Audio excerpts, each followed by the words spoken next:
You were saying before about the best case scenario, if we can kind of have a peaceful transition into back into a republic again.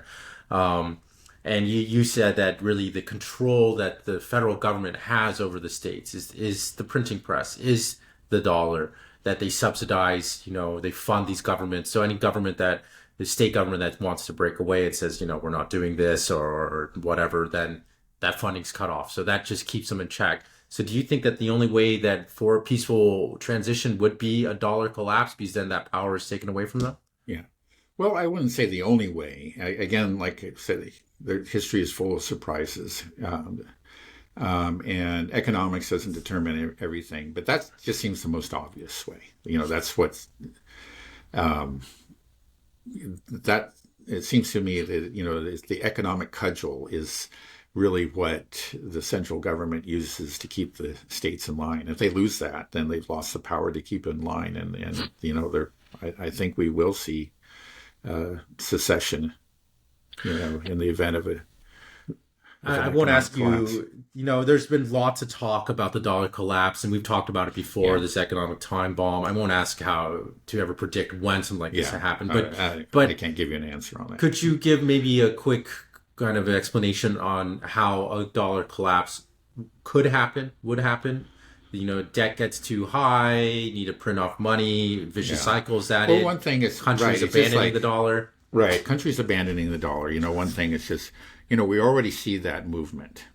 A lot of central banks are selling dollars and buying gold. That is a trend. So there is clearly some sort of a growing fear around the world that the dollar may not be forever. And a lot of governments around the world are preparing for that day. I think that right there tells you something. It tells you an awful lot that day really will come. And it's a question of when. Now, it's just what, is right now is something on the horizon. At some point, all these trends, these countries moving out of the dollar, it can hit a tipping point for the dollar. And then everyone starts to realize, oh man, the dollar really could fall tomorrow. And then they start, that movement that's been slow and gradual over the course of years or maybe even decades could all of a sudden turn into days and hours. It's just like, if we don't get our money out now, it's just like a bank run, right? If we don't get out of the dollar now, the dollar is because it's clearly what happens as these countries move out of the dollar, the U.S.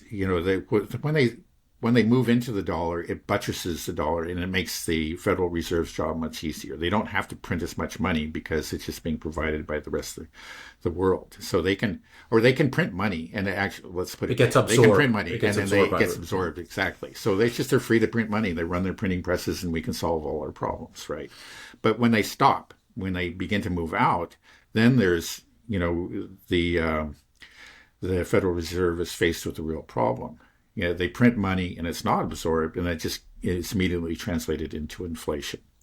And then as inflation takes hold, well, that makes the dollar a less desirable currency because, you don't want to buy a currency that loses value over time. Obviously, a lot of countries have put up with it a certain extent, but as inflation gets worse, they're less likely to do so. And so then you have this vicious cycle, and that vicious cycle gets started. At some point, they're starting to, wait, this is really trending in the wrong direction. We better get out of this quickly before the whole thing falls apart, right?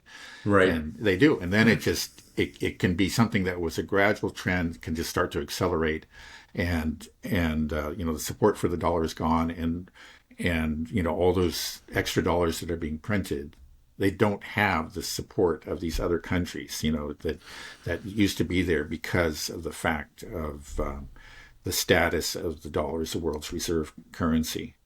Right. And then you have hyperinflation. Right. As the dollar is really gone, it becomes worthless. It becomes like...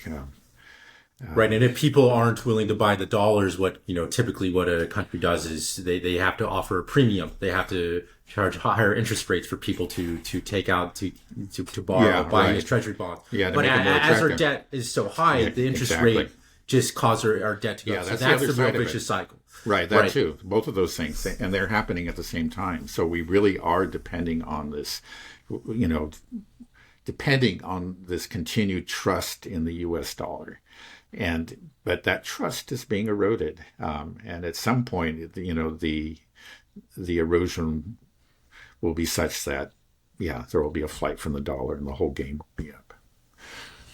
Right. Yeah, it makes me think that does a country like China have the ability to tank the dollar if it wanted to? It doesn't want to because it would hurt Yeah, its own economy. right. But if we're really talking about wanting to go to war with China and focus on China, Yeah. it just seems Well, so I silly think to it me. could. Yeah, I think China more than any other country could do that. Um, and then, of course, we are really very dependent on China for a lot of things. Even our military. Yeah, even our military. Yeah, there are a lot of things that we need, including our military, that are made in China. And yeah, it would be a blow to China if, for example, trade between the U.S. and China just stopped one day. Obviously would, and China doesn't want that to happen, and they're going to do what they can to avoid it. Um, but I think it would hurt the U.S. even more. It would, so the idea of having war with China is absurd. I think also like that's one reason China is a cautious member of BRICS. They're trying to they understand that the U.S. is hostile. They've drawn very close to Russia and to Iran, but they do not want to endanger above all economic relations with the U.S. and Europe, for obvious reasons. But over time, I think especially as BRICS grows, the importance of the U.S. Decreases. There was a time, let's say like 20 years ago, definitely, is that the U.S. was like the engine of prosperity for China, for the Chinese economy. It's just like exports to the U.S. So they were not going to do anything. It was just like above all, you don't put that at risk. I don't know what the actual percentages are, but I think that like the percentage of the U.S. as an export market is still very high and very important to them, but it's got to be a lot lower than it was. Right. There's a whole other world that's opening up, and over time, it'll make it again. I think China's fear of offending the U.S. of endangering its economic relations with it is going to gradually diminish over time. And the U.S. position is going to be again. They used to be they could just rely on that. There's just no question. China's not going to do anything to endanger its access to the U.S. market. And they still don't want to do that. But at some point, it just may not be. It won't be nearly as important as it once was. And they may make a decision like we've had it. We can do without the U.S. And then all of a Right. sudden the U.S. will find that it's just like that cudgel that it used to have to threaten China with. It just doesn't scare them anymore.